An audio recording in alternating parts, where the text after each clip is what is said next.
Hello everybody, this is Boy, and I'm going to be joined by Esley from Entertainment Fanatic Reviews, and we're going to be reviewing the 1989 movie Friday the 13th Part 8, Jason Takes Manhattan. So before I get into my part of the review, I'm going to let Esley do his part and everything, so take it away, Esley. So, Jason Takes Manhattan. What can I say that can't be said about this film? Other than, I love it. I find this one to be a highly underrated film in the Friday the 13th franchise. Yes, it has its problems, but doesn't every film in the Friday the 13th have its problems? I love the way Jason looks in here. I love a lot of the kills that are in here, especially the dude that gets his head punched off from Jason while they're in New York. That's not my favorite in the film. My favorite would have to be when Jason drowns our lead character's uncle in the sewage water in New York. I thought that was really disgusting. It would be a horrible way to go, to be honest. I do get why people are pissed because this only takes place in New York for maybe 15-20 minutes, and even then, it's not really in New York. I forgot where it's at. I think it's Vancouver or something. I'm not entirely sure. But there are some iconic shots of Jason in this film. There's some funny scenes in here as well that I really liked, especially when, these little punks, they gather around, they see Jason, he kicks or punches their boombox, and then, they're like, "What the hell, bro?" And he turns around, lifts up his mask, and I think that's, the one scene other than that dude getting his head punched off by Jason that everyone else likes. Everyone likes that scene when Jason does that to those guys, because I think it's pretty funny, but I wish he would have killed them. But I do wish that it was set more in New York, which would be very awesome. But still, I enjoyed the film regardless. It's paced well. It's not paced the best, but I do like the lead actress in here, or your final girl, because she does play in my favorite show of all time, Home Improvement, which it's funny to see her go from this to Home Improvement, and she also looks like a blonde version of my cousin Carol. So I thought that was pretty cool. So thank you again, Robbie, for letting me be a part of this, and this is probably really controversial, me saying this, but I do like this one better than the original, and it's my 5th or 6th favorite in the franchise. Really enjoy this film. Thank you again, Robbie, and I think I'd give this film an 8 out of 10. And I'll see you guys next time. Peace. Thank you again, Esley, for being in this video and everything. You made some really good points and stuff about this movie and everything. And I agree with a lot of the stuff you said about it. But I'll go ahead and get with my part. The movie is written and directed by Rob Hedden. Originally they were wanting to have Tina back in this movie and everything, and they decided just to get a new director and everything, and he had 2 different concepts. One was to have Jason on a cruise ship, and one was to have him in Manhattan, and he decided to combine the 2, and because of budget, of course, he was mainly on the boat. That's why most people say it should be called Jason Takes a Boat to Manhattan. I think this movie is pretty underrated too. Like Esley said, it gets a lot of hate and everything. Yeah, a lot of people consider it the worst in the franchise, but I don't think it was that bad. I think it was a big step up from Part 7 and Part 5. I don't know that I could say that it's one of my most favorites, but it's not one of my least favorites either. It's just somewhere in the middle for me. The cast in this is really good. It has some pretty good characters. They're not the very best characters in the franchise, but I do like a lot of them. Jensen Daggett from Home Improvement, like he mentioned, plays Rennie, and I think she does a good job playing her and everything.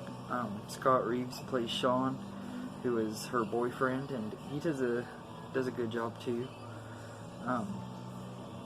Her teacher is played by Barbara Bingham. Her teacher's name is Colleen, and she does a good job. She's a really likable character and everything. Her uncle Charles is played by Peter Mark Richmond, and I thought that he was just a really big jerk. He was one of the characters in the movie I really didn't like, and his acting was over the top and everything. I mean, it wasn't necessarily terrible, because I mean, this movie wasn't really made to be anything extremely special. So the over-the-top acting didn't really bother me that bad. It's just the character, he was just not that likable and everything. And I agree with Esley.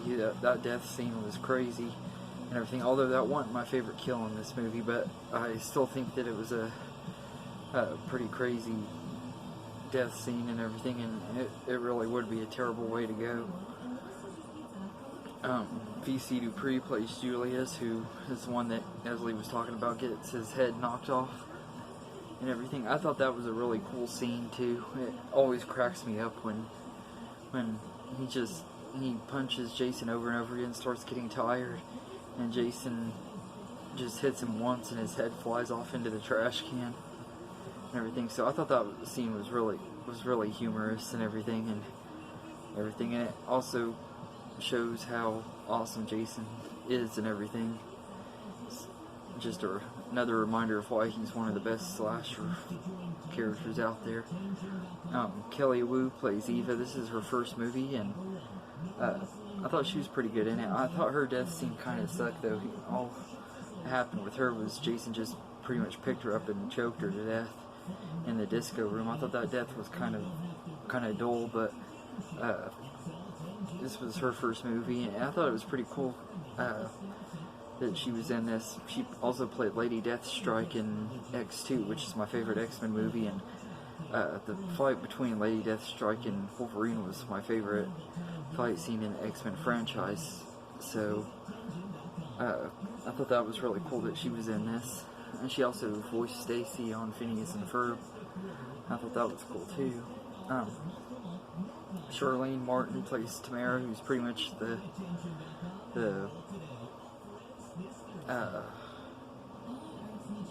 big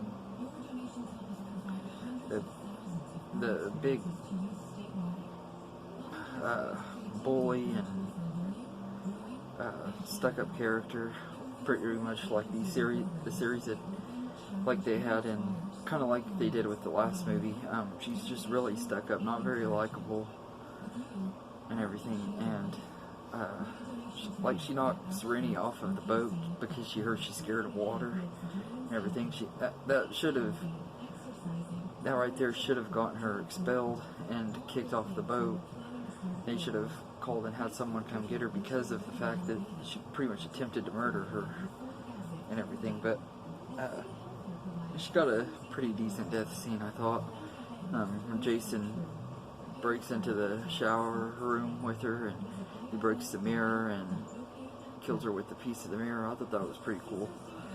And Saffron Henderson plays JJ, who's like this wannabe rocker chick, and she's one of the first ones that gets killed on the boat, and I thought that was a pretty good death scene too. So all in all, I think this is a pretty good movie. It's not one of my most favorites in the franchise and everything. And like I said, the title is misleading. It should just be called Jason Takes a Boat to Manhattan, because they're barely even in Manhattan, only for about maybe 30 minutes out of the whole movie.